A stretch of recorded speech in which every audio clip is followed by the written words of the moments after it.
Il y a 2 jours, je reçois ces messages. Je comprends que la décision est sans équivoque et que je dois absolument quitter la résidence de l'UQAM. Alors, il me faut trouver une solution vite et rapidement. Je savais déjà que tôt ou tard, à la fin de mes études, je dois quitter cette résidence parce que c'est uniquement pour les étudiants. Mais je ne pensais pas que ça allait arriver de sitôt. Alors, il faut que je trouve un logement le plus rapidement possible. Le logement, c'est l'un des plus grands traumatismes ou le plus grand traumatisme que j'ai eu de toute mon aventure ici au Canada. J'ai failli me retrouver à la rue et j'ai été hébergée par une collègue de travail à l'époque. Et cette fois-ci, je me suis dit que non, il faut absolument que j'apprenne de mes erreurs, que j'apprenne de toutes les expériences que j'ai eues au Canada et que je trouve un logement dans mon budget. Alors, première étape, ça sera quoi? Première étape, c'est de choisir le quartier où je vais aller vivre parce que le quartier va dépendre de ton budget. C'est pas une personne qui va chercher un logement à Rosemont ou à la Petite Patrie n'aura pas le même budget qu'une personne qui veut chercher un logement à un stock ou en centre-ville. C'est vraiment la qualité qui va déterminer ton budget, ici à Montréal en tout cas. Je pense aussi que c'est partout au Canada. Donc, il faut que je décide où est-ce que je veux vivre. Le choix est vite fait. Je veux rester en centre-ville. Pourquoi? Parce que je veux être proche de mon lieu de travail. Là, ça fait 9 mois que je n'ai pas pris de passe-transport au mois parce que je vais au travail à pied. C'est une vingtaine de minutes de marche, ça me fait marcher. Du coup, j'ai mes 10 000 pas par jour et je fais aller-retour 40-50 minutes à pied. C'est génial. La deuxième raison, c'est que j'ai déjà mes habitudes. Je connais le quartier, on ne peut pas dire par cœur parce que c'est très grand, mais je connais le quartier, je sais où faire les courses parce qu'avant, j'ai déjà vécu en Pinef quand j'ai eu une colocation désastreuse. Pour faire les courses, ça me prenait littéralement une journée. Je devais prendre une journée pour aller faire les courses. Ici, là où j'habite, clairement dans la résidence de l'UQAM, je peux aller au complexe des jardins à 5 minutes de marche. Au complexe des jardins, t'as tout. T'as Jean Coutu, t'as Dollarama, t'as IGA, voilà, t'as tout pour pouvoir faire tes courses. Je regarde les autres endroits et je vois qu'à Rosemont, par exemple, on arrive à trouver un studio à 900 $, qui est vraiment une bonne affaire à Rosemont. Et je me dis, ok, je peux aller peut-être jusqu'à 900 $ par budget par mois, mais je veux 900 $ ici, au Place des Arts. Là, ça devient clairement un miracle. Sauf que pour moi, rien n'est impossible dans la vie. Donc, je deviens obsessionnelle par ça. Et je passe ma journée. Mais vraiment, quand je dis ma journée, je commence les recherches à 10 h. Il est 16 h. Je suis encore assise sur mon téléphone à regarder des annonces. Déjà, j'ai appris de mes erreurs.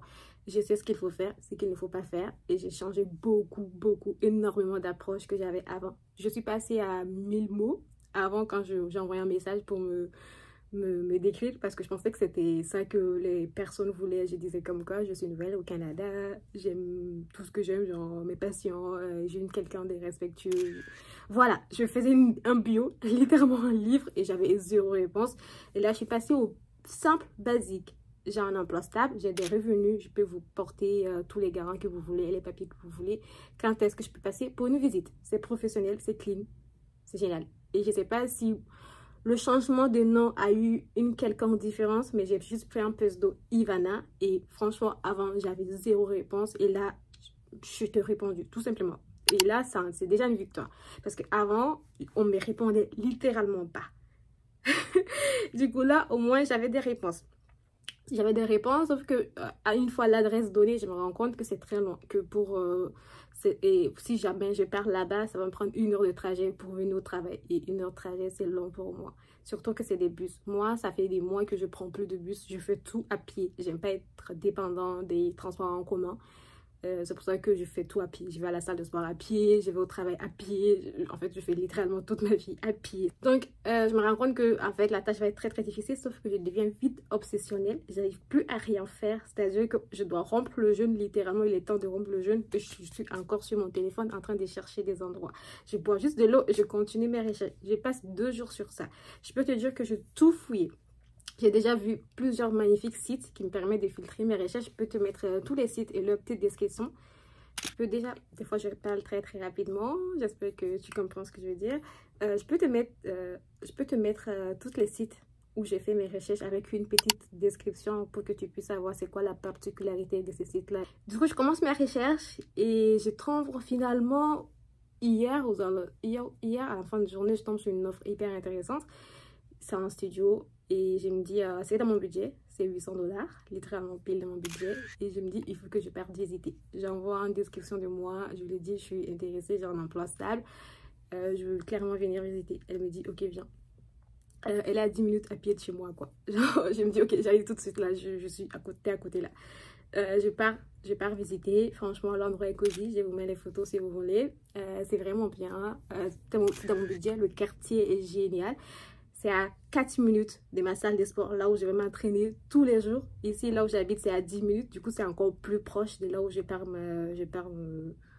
m'entraîner. C'est entre Place des Arts et Bureau-UQAM. Du coup, tu es littéralement à 5 minutes du métro Bureau-UQAM, ce qui est génial, même si je ne suis pas très métro, mais ça peut toujours servir à quoi que ce soit. C'est aussi à 2 pas de là où je pars faire du théâtre tous les lundis. C'est génial. Et c'est aussi à quelques pas de là où je pars faire ma cour de danse. Et aussi, comme si c'était pas aussi parfait, c'est à côté de l'Esplanade Tranquille. C'est juste aux 10 minutes de l'Esplanade Tranquille, à pied, même pas, où je pars tous les soirs pour apprendre l'anglais. Parce que comme je t'ai dit, bon, j'habite à Place des Arts, j'ai toutes mes petites activités, salle de sport, théâtre, danse et l'Esplanade Tranquille où j'y vais pour étudier notamment et aussi pour apprendre l'anglais. Donc franchement, je tombe amoureuse. Pour moi, c'est génial. L'emplacement est génial. Le budget est génial. Je pensais même pas que j'allais pouvoir réussir à trouver ça et je veux sauter sur l'occasion. Moi, je suis prête à signer les bails. Mais je pense que tu commences à te douter qu'il y a un hic. Et ouais, il y a un gros hic pour le coup. Et c'est pour ça que c'est très important de poser des questions. À la fin de ce vidéo-là, je vais te mettre toutes les questions pièges que tu dois poser si tu veux pas avoir d'énormes surprises une fois que le bail est signé, parce que si tu signes les bails après, ben, tu dois payer les frais de séparation de bail. On était vraiment prêts à signer le bail et tout, ben, mais j'avais des questions, et notamment une qui était importante pour moi, qui était de savoir le niveau de l'insonorisation. Il faut savoir que déjà moi, dans mon travail, il y a beaucoup de confidentialité. Une fois par mois, je fais des groupes d'entraide.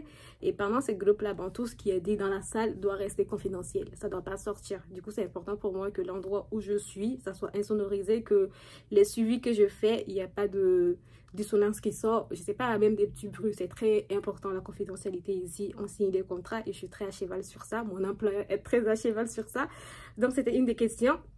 Et elle me dit comme quoi, bah, une fois par mois, ça peut être OK, mais l'insonorisation est très mauvaise.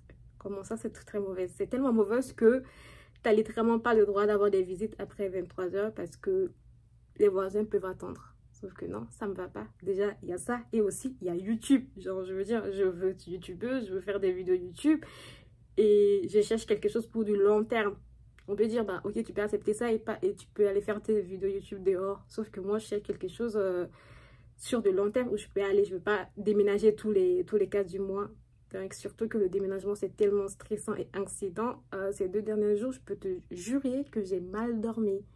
Je me réveillais, j'étais sur Marketplace, je ne dormais plus. J'ai passé toutes mes journées, je ne suis pas allée à la salle, je ne suis pas allée au théâtre, j'ai fait aucune activité, je suis restée enfermée dans ma chambre à juste scroller. Surtout que je ne travaillais pas, du coup, tout ce que j'ai fait, c'était de chercher dans le logement. Je ne veux pas revivre cette anxiété-là.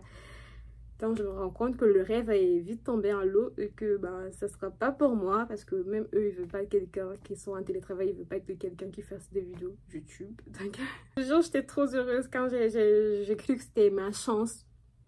Mais vraiment, mais je te mets le lien du studio au cas où ça pourrait t'intéresser parce que franchement, j'ai tout fouillé sur Internet et c'est la meilleure affaire. C'est la meilleure affaire. Et s'il y avait d'autres affaires, il y avait une autre affaire d'ailleurs, j'allais dire s'il y avait d'autres affaires, je l'aurais trouvé. Il y avait aussi une bonne affaire qui était 900$, qui est en studio, qui est à Place des Arts, qui est moins bien situé que l'autre parce que c'est un peu plus au fond. C'est à 900$. J'ai communiqué à cette personne-là, j'ai envoyé un courriel, je suis même allée à dire si vous voulez, je peux vous payer 3 mois d'avance. Bon, je suis désespérée et je veux une maison, quoi. Je voulais vraiment quelque chose dans mon budget et franchement, j'étais prête à payer des mois d'avance, hein. Parce que je le veux. Et quand je veux quelque chose, ben, je mets le prix là-dedans. Et sauf que la personne ne m'a jamais répondu. Je ne sais même pas si elle se connecte sur son compte profil Instagram, mais je n'ai jamais été répondue. Donc, maintenant, je ne sais plus trop quoi faire parce que je me rends compte vraiment que ça, c'était vraiment la meilleure affaire que je peux trouver. Maintenant, je suis face à 2 choix. Soit j'augmente mon budget et je recherche toujours en studio, ou soit je pars dans une colocation. Et je sais pas trop quoi faire. Parce que j'ai déjà vécu une colocation, ça s'est mal passé. Mais si je tombe sur des colocataires... Sauf que tu sais pas si tu vas tomber sur de bons colocataires et tu signes un bail avant. Et si tu signes un bail que ça ne fonctionne pas après, j'ai vraiment peur de ça. Je veux vraiment que mon environnement puisse être safe place. C'est important. Ou soit j'augmente mon budget et j'essaie de réduire mes dépenses. Et c'est là où je me suis rendu compte qu'en fait, j'avais même pas de dépenses. Il n'y a rien où je peux vraiment économiser. La première chose que je me suis dit, ben, peut-être économiser sur le transport. Sauf que, comme je te l'ai dit, ça fait 9 mois que je n'ai pas pris de passe transport. À part pendant l'été où je prends le vélo parce que bah, le vélo, c'est très important. J'adore faire du vélo. Je suis passionnée par ça. J'ai appris à faire du vélo pendant l'été, hein. J'ai appris à faire du vélo ici au Canada. J'adore faire du vélo et c'est vital pour moi de faire du vélo. Donc, il y a encore 2 mois, pendant l'hiver, je faisais du vélo. C'est-à-dire, il neigeait, je voyais rien, mais je faisais du vélo. C'est ça que si l'été vient, je vais sûrement prendre un pass à vélo qui est de 25 $ par mois. Ensuite, j'ai essayé de voir le forfait téléphone. Où est-ce que je peux réduire ces dépenses-là. Et là aussi, c'est impossible. J'ai eu une offre géniale pendant le Black Friday. Et j'ai payé mon téléphone avec mon forfait Internet. C'est-à-dire, si jamais je décide de trouver un autre forfait Internet moins cher, je vais sûrement trouver un forfait Internet moins cher.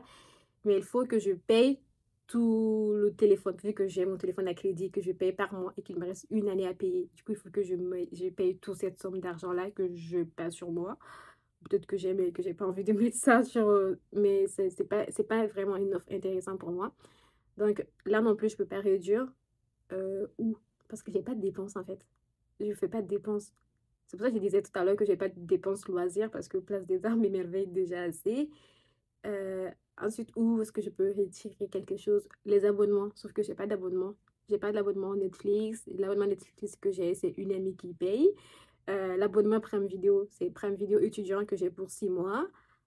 L'abonnement Canva que j'ai, c'est essai gratuit. CapCut que j'ai, c'est des essais gratuits. Euh, à part mon abonnement sport, mais le sport, c'est mon non négociable. Voilà, je peux pas arrêter de faire du sport. Surtout que ça va encore augmenter ma salle de sport parce que avant j'avais 80 $ que je payais par session parce que j'habite dans la résidence de l'UQAM, sauf que ça va se finir dans pas longtemps. Du coup, prochaine session, je suis censée payer 185 $ par session. Ou soit je suis tombée sur une offre qui te permet cette fois-ci de payer 100 $. Il y a une différence de 80 $, mais pour ça, tu dois t'entraîner à la salle de 7h à 9h. C'est-à-dire après 9h, tu n'as plus le droit d'être là-bas. Ben, on s'entend bien parce que moi, j'ai fait mes séances de sport le matin parce que sinon, j'aurais pas le temps après. Donc, c'est ce que je fais d'habituellement. Du coup, ça va encore plus me motiver et me donner encore plus de motivation parce que si jamais je suis pas là-bas avant 7h, ben, je pourrais plus m'entraîner parce que j'aurais plus accès. Donc, c'est sûrement ça que je vais faire. Ou soit, j'ai vu une autre offre qui est des Eco Fitness, mais cette fois-ci, c'est 100 $ par an, 145 comme ça.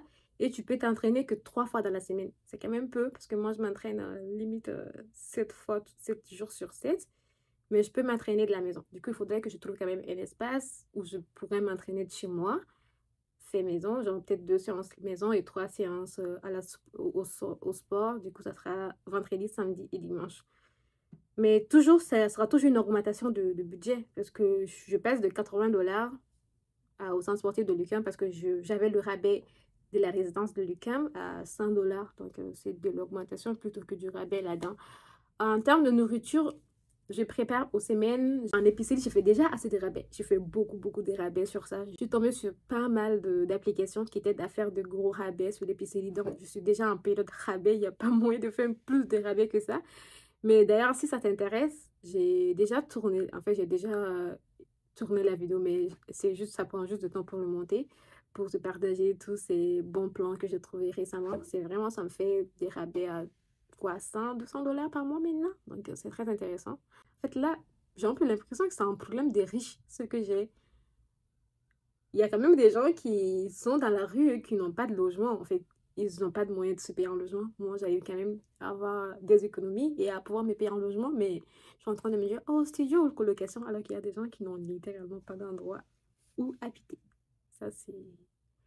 Ouais, il faut garder la tête, les pieds sur terre sur ça. Et voilà, je veux savoir, toi, tu ferais quoi? Tu es en colocation où tu vas augmenter ton budget pour prendre un studio. Dis-moi ce que tu en penses. Et Si jamais tu as des idées de vidéos que je pourrais traiter, n'hésite pas à les dire en commentaire. Encore là, n'hésite pas à faire soleil dans le commentaire. Ça veut dire que tu es resté tout au long pour m'écouter. J'espère que j'ai pas été trop chiante. Et sinon, merci et j'adorais si tu pouvais t'abonner à ma chaîne YouTube. Mais voilà, merci et prends soin de toi.